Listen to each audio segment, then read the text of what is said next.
live from right next door to the Barclays Center in Brooklyn, New York City at Bar Goto Niban. Kenta, please take it away and show us how you create cocktails and specifically how you started with these and worked through your own process to make the cocktails that you'll demonstrate. Yes. So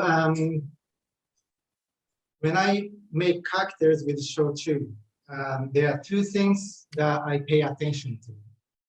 One is flavor, and the other one is a proof. And I say flavor. That's because what we just did is the perfect example. They are all potato shochu, but once you receive the samples, and I'm sure you all will agree with us that it's potato shochu, so it is savory and earthy in general. But each one of them is slightly different. You want to pay attention to what shochu, what ingredient the shochu is made from, and also what koji is used in production. And the second thing, I said proof. Lately, as Philip mentioned briefly, we started seeing some shochu that are 80 proof or even higher. But as of today, most of shochu market mainly 50 proof, only 25% ABV.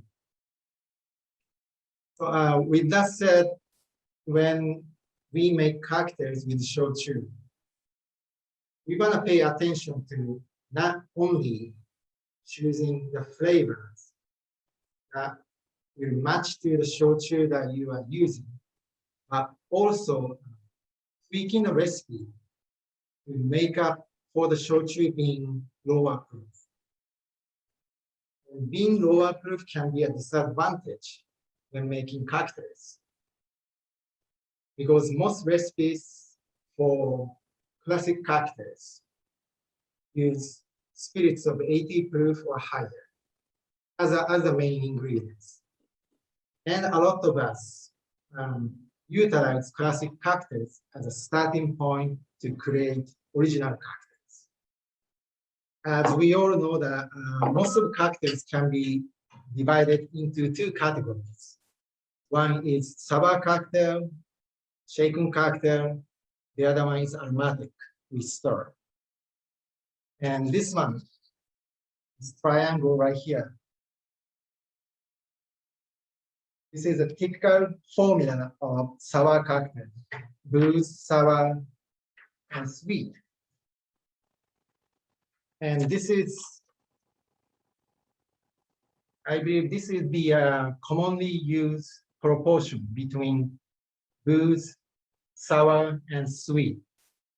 2 ounces of booze, 3/4 of sour, and maybe 3/4 to 1 ounce of sweet. But when we make sour cocktail with shochu, this is what you want to do.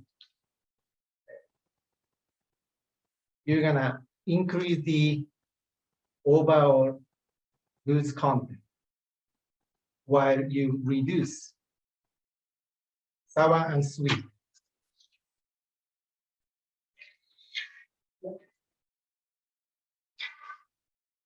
I'm increasing from 2 ounces to 2.5 and reducing 3/4 ounce of sour, which is 4.5 teaspoons, down to 2 teaspoons. And 4.5 to 6 teaspoons of sweet, down to only 2 to 3 teaspoons.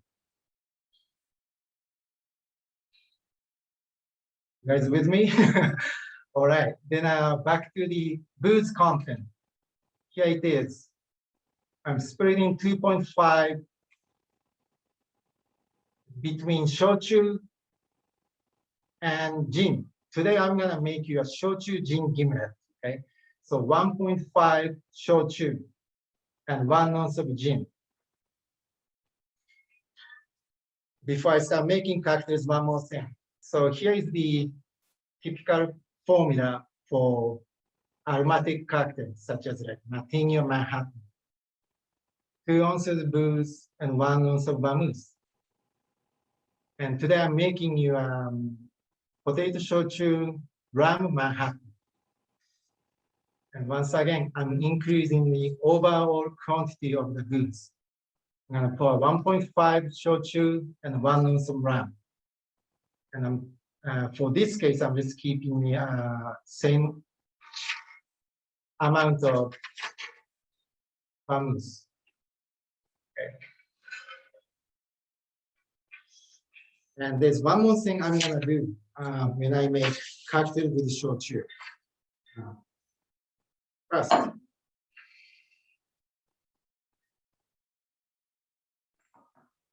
here is the 2 teaspoons of lime juice, 3 teaspoons of simple syrup, and 1 ounce of gin all together right there.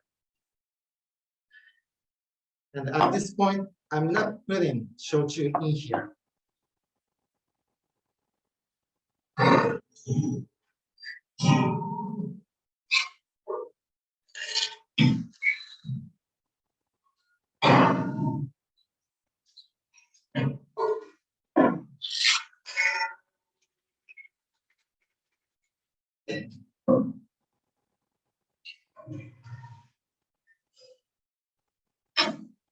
So I just shook up lime, simple, and gin only.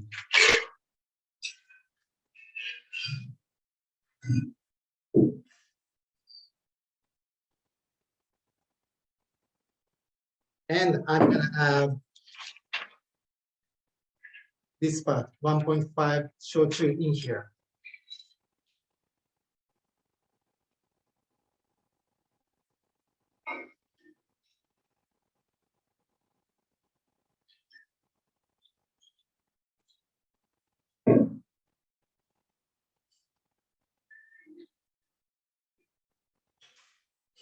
By doing so,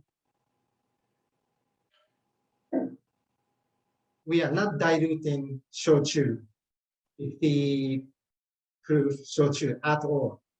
And even shochu being lower proof, we can use it as a main ingredient in a classic cocktail recipe. I'm gonna do the same thing for Manhattan.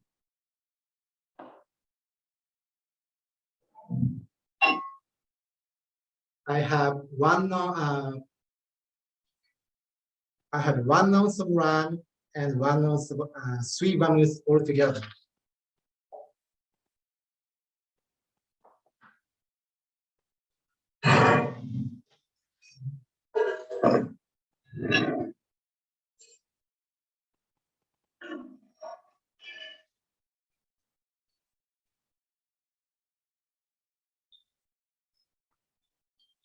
I just want to say, I think we all wish we were there in the bar with you right now, Kenta.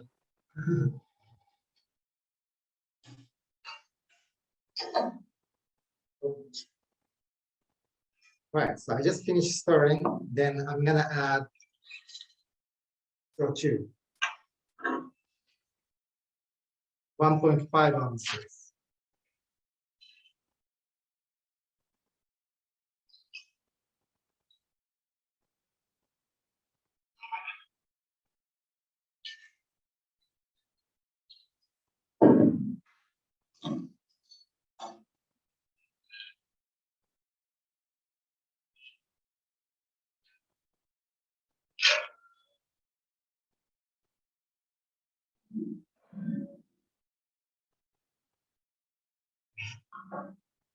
So to summarize what I did is start with classic cocktails recipe as we always do, but we need to tweak it.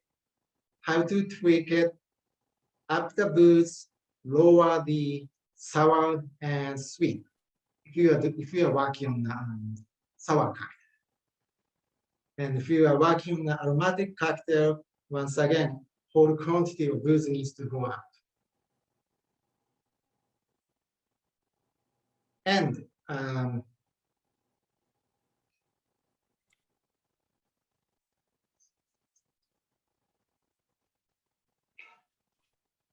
when you execute the cocktails, you are not going to shake or stir. If you proof shochu, you're gonna keep it in the fridge until you need to use it. And when it's ready, you take it from the fridge or ice, and you're gonna add shochu at the very end after you finish shaking or stirring. So hope you can see 1.5.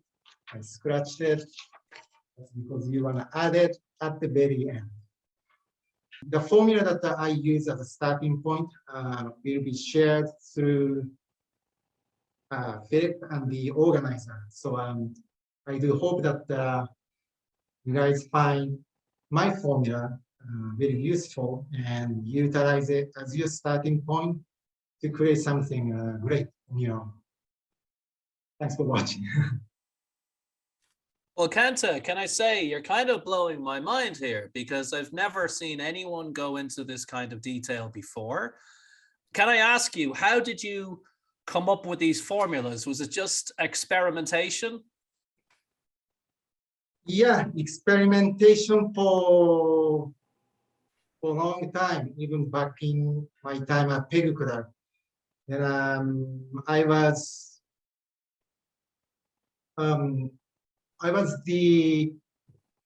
when I first got the job, I was not only one Japanese person, I was the only Asian person behind the bar. Then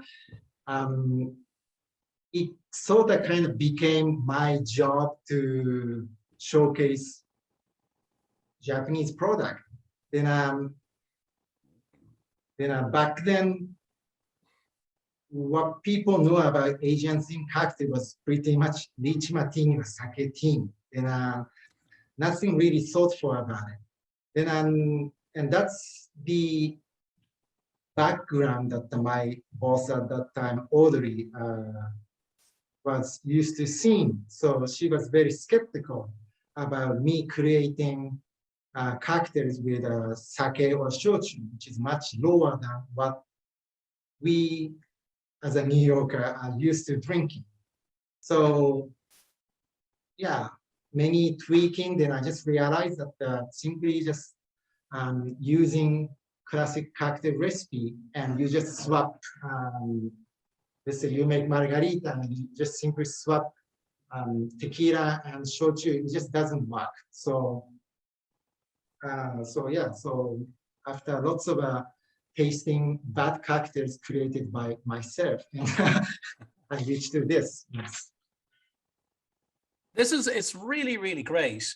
And we've had a couple of questions from people already, and we're about to go into a point where anyone can ask a question. And we also are taking questions on Instagram Live. But one question that has come up more than once, Kenta, is can people get these cocktails at Bar Goto and Bar Goto Niban? Well, this particular cocktail that I just made for you is for the seminar. Of course, we can make it as off the menu.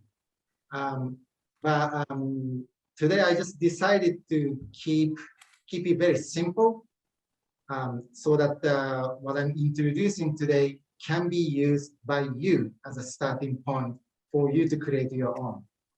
But yes, to answer your question, yes, we can make it. It's not on the menu, but we can make it, yes.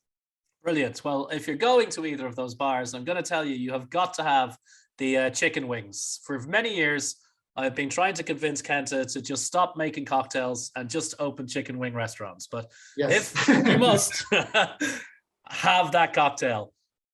So what I wanted to ask was two things. Your ratios, the formulas, which are amazing. Do you vary them depending on what the shochu is made from? Right? Different for barley or potato or rice or sugar? Yeah, I guess that then you have to pay attention to, because that then if flavors among each ingredients are not harmonized, I mean, it's not good. So like I said at the very beginning, you you need to simply taste and pay attention to the flavor. And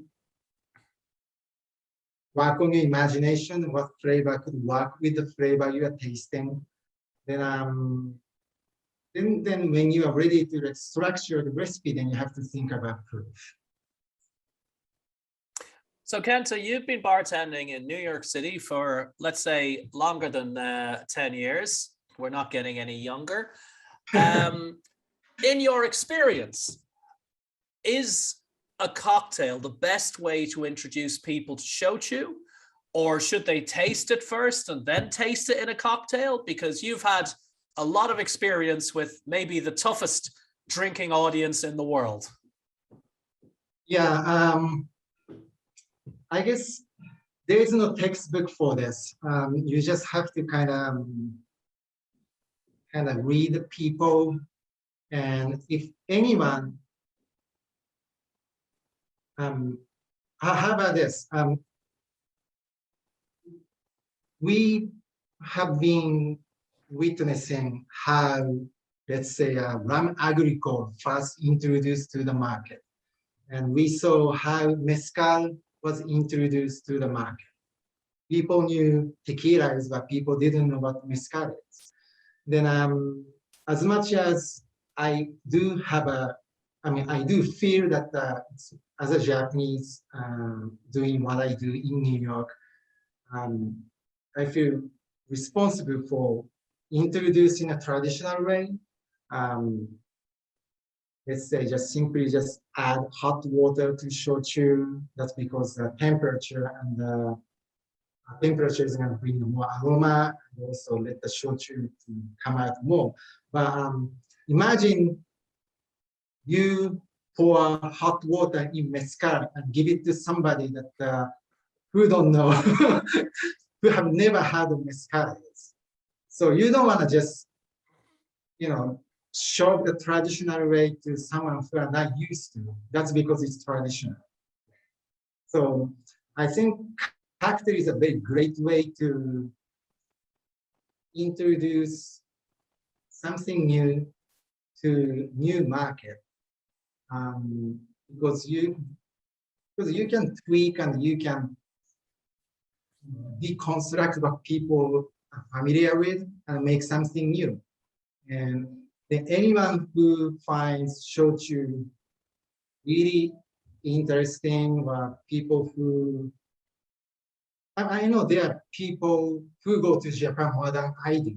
And those people eventually on their own gonna get to the area where people gonna just experiment traditional way.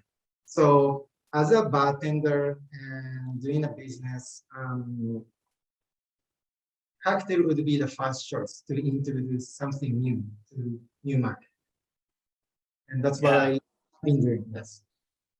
I have to agree. So we're going to open it up. If anybody on here would like to ask a question, just quickly type it into the chat and we'll put it to Kenta, or maybe I can answer, or somebody from the Japan Sake and Shochu Makers Association. So any question at all you have about shochu or cocktails, or what it's like in my garden here, or the weather in New York, please ask us.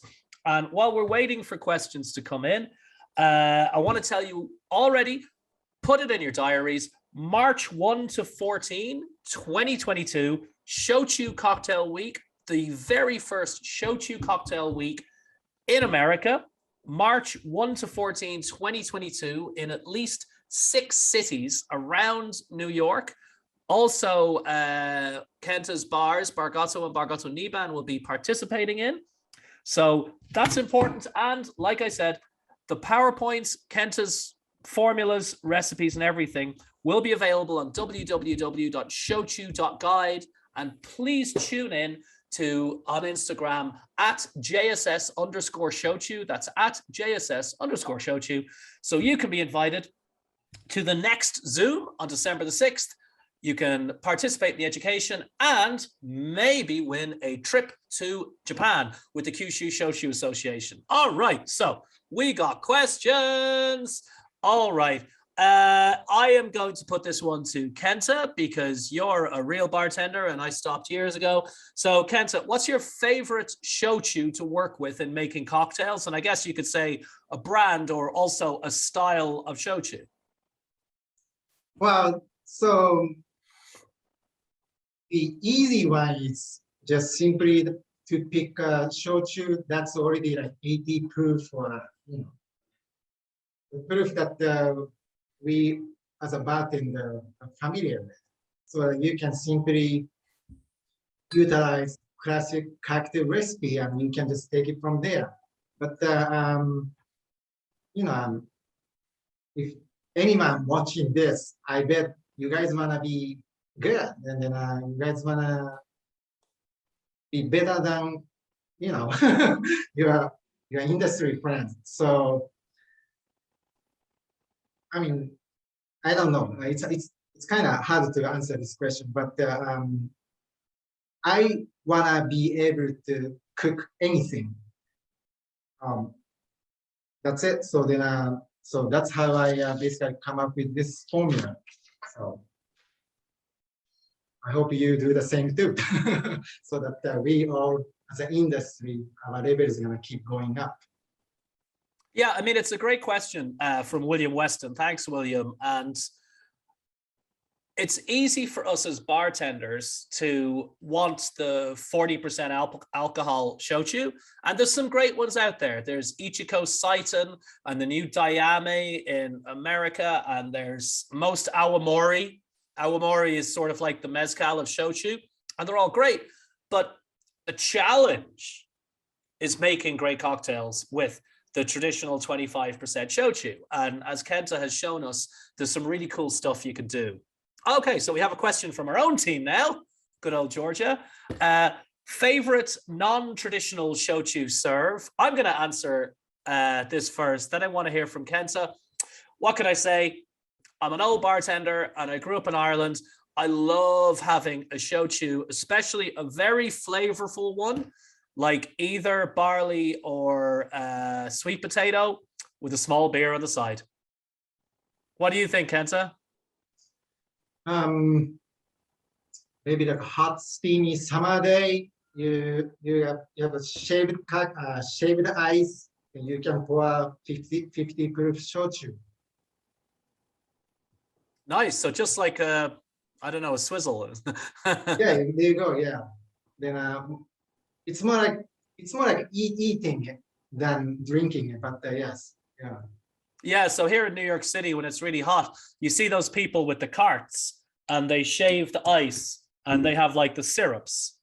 Yeah. So, yeah, this is like that. Syrup and shochu. Here you go. Yes. Okay, now we have a serious question from my old friend Brian from Flandern.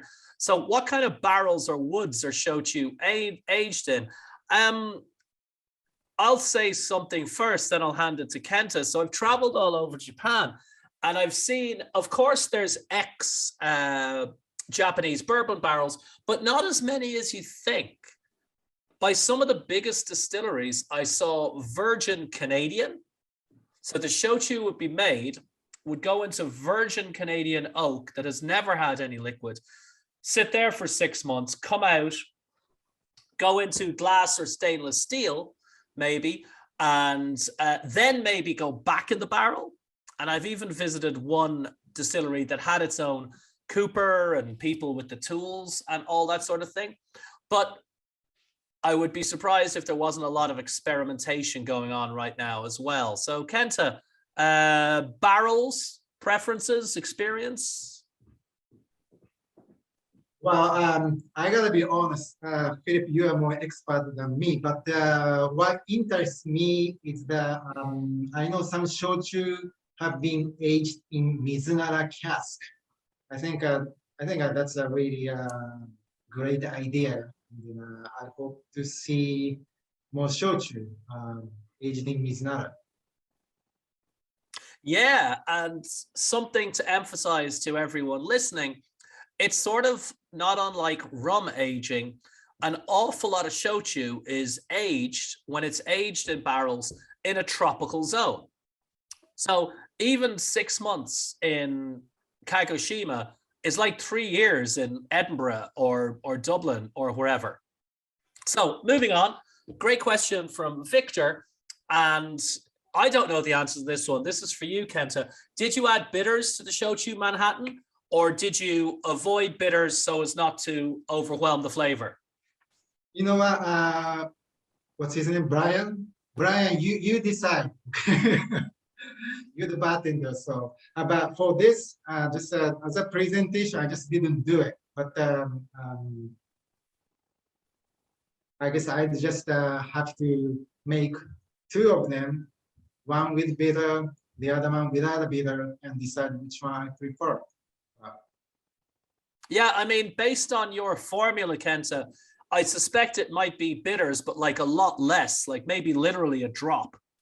Yeah, I guess this applies to any cocktails utilizing lower proof ingredient. Yeah, you know, bitters, it's basically liquid seasoning. You don't want to over season. So, but I can just tell you how much to put right now because, but I would imagine you wouldn't need a lot. Yes. Yeah, that's my feeling too, but it takes experimentation. So great question, Victor. Thank you. And our friends at the JSS have reminded us the Mizuwara cask Shochu is Yanagita, which is widely available in America. It's that lovely, I think it's a square bottle. Excellent stuff. So if you get your hands on some of that, you're a lucky person. William has a question for us about barrel aging. What makes something barrel aged Shochu and not whiskey? So the can is open, the worms are everywhere. This has been a recent legal ruling and also a decision by producers in Japan.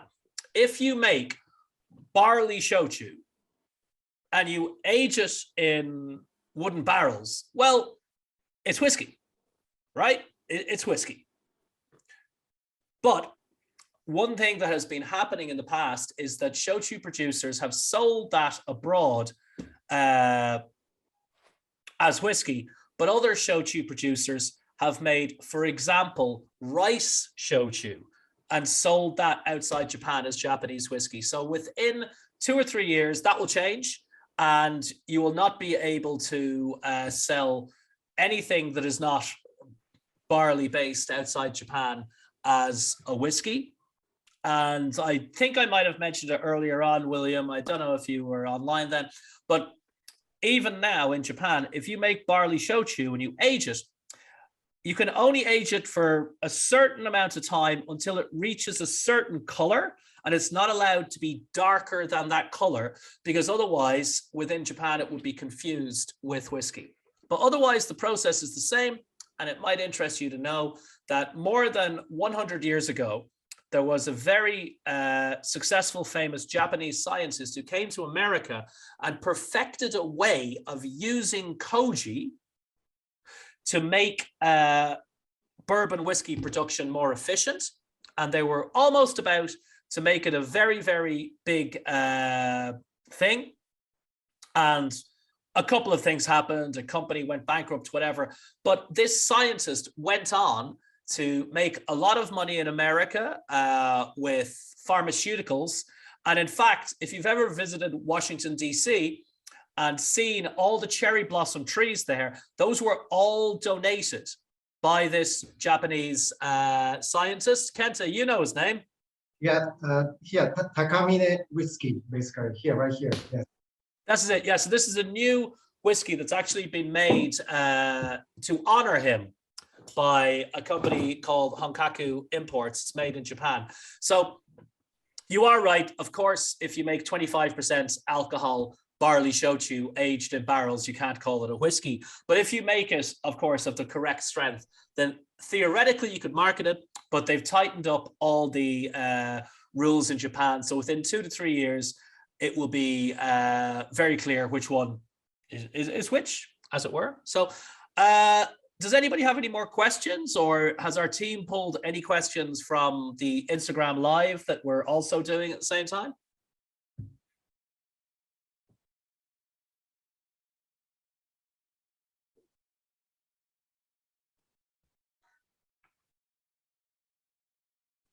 No, well, we're doing great then. So we're coming up on an hour, which is a long time online. Don't tell me.